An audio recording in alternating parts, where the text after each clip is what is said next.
Deux passagers britanniques qui voyageaient sur un paquebot de croisière ont été élitreillés mercredi à bord d'un caïman de la base navale de Lanvéoc dans le Finistère.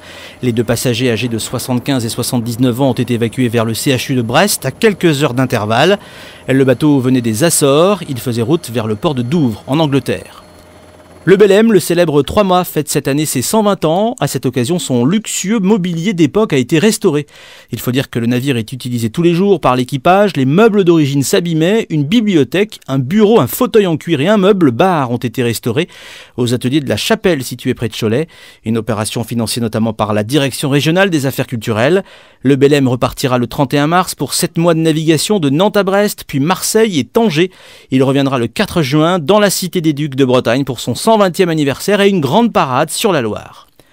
La Calypso a quitté le Finistère en début de semaine pour être restaurée en Turquie. L'ancien dragueur de mines, devenu le mythique navire du commandant Cousteau, a enfin quitté le port du sud de Finistère en début de semaine.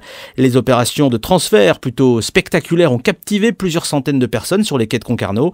La Calypso a été hissée sur un cargo néerlandais de 111 mètres de long qui va l'emmener jusqu'en Turquie. Selon Francine Cousteau, les travaux de rénovation pourraient durer entre 15 mois et 2 ans.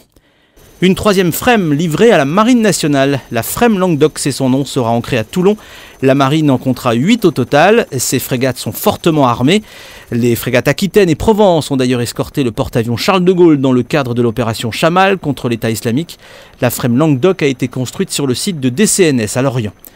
Fin de mission pour le porte-avions Charles de Gaulle. Il est rentré à Toulon mercredi après 4 mois dans le Golfe et la Méditerranée. Le bâtiment avait pris le commandement de la composante maritime de la coalition internationale qui lutte contre le groupe État islamique en Syrie et en Irak. Ces avions ont réalisé plus de 80 frappes aériennes contre l'État islamique. C'était aussi la dernière mission pour les avions super-étendards de la base de Landivisio.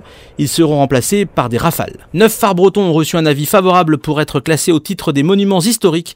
Parmi ces nouvelles vigies des mers, il faut donc rajouter les phares des Triago et des Roches d'Ouve dans les Côtes d'Armor, les phares de l'île de Bas, du Four, des Pierres Noires, d'Armennes, de La Jument, de Nividic et de Quéréon dans le Finistère.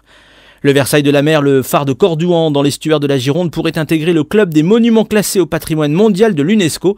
Le dossier est à l'étude, on en saura plus début avril.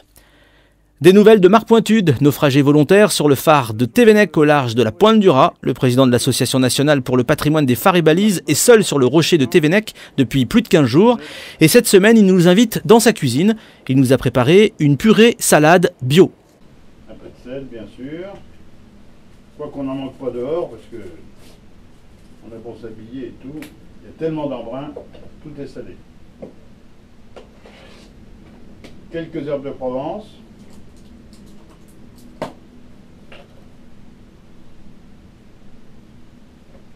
faut se soigner un petit peu.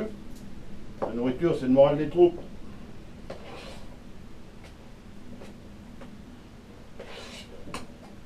Une bonne salade. Vous le voyez, elle est restée très fraîche, bien qu'elle soit arrivée il y a déjà 12 jours. Mais le secret, il m'a été donné par un gardien de phare, c'est de conserver fruits et légumes dans les sacs papier de farine, de boulangerie. Évidemment, ça fonctionne tout à fait bien. Alors comme vous le voyez, j'ai pas beaucoup de place, parce que c'est comme dans un bateau finalement.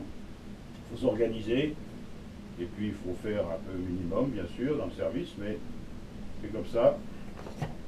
Et en dessert, fruits secs, fruits frais.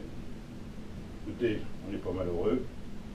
On a un spectacle extraordinaire dehors. Je me dépêche de manger, parce que je vais y retourner, je ne veux rien rater. La journée est superbe, très ensoleillée, et la nature offre son très grand spectacle. Voilà, bien, je vous dis bon appétit, moi je vais manger. À bientôt.